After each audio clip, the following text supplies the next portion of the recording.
Good day, Liberty Lake fencers. I salute you. It is I, TJ from the dojo. You know me from such hills as the one that has the dojo on it at Liberty Lake.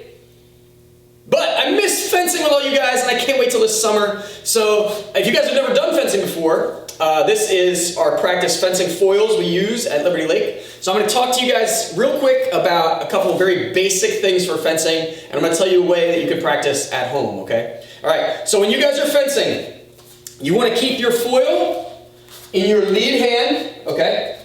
You want to make your body as narrow sideways as you can, okay? Because your target when you're fencing, and a good way to remember this, it's basically where your t-shirt is, without the sleeves, okay? So it's on anywhere on your torso, all the way down to your hips. If you want to tuck your shirt in, that can kind of help. But when we do this at camp, the kids try to touch their partner on the shirt somewhere. That's how you get a point, okay? When you get that touch, you stop, okay? So from here, you guys, very quick footwork lesson.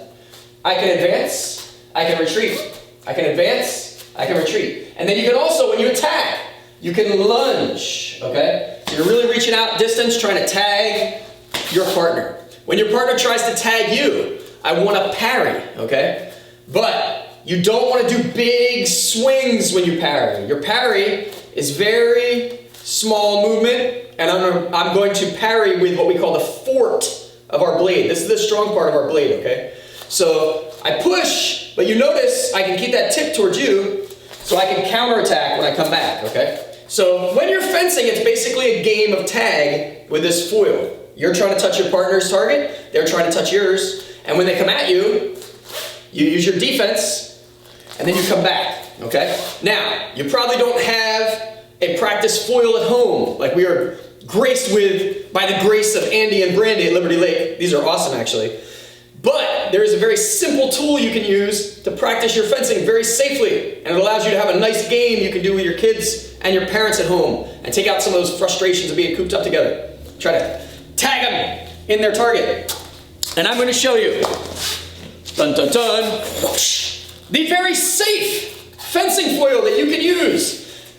A pool noodle. I have cut it in half, but you can wield this just like your fencing foil, and it gives you a nice game you can play with your kids. Keep score, okay? When you keep score, if you touch your partner on the target, okay, then you get a point, and you go to 5. Every time you get a point, bah, you reset, and you go on guard.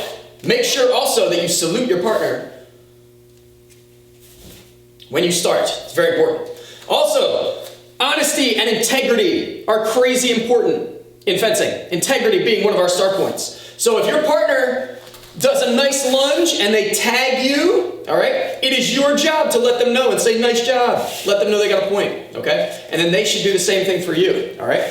So, like I said, grab your pool noodles, cut them in half, and then you guys can practice fencing at home.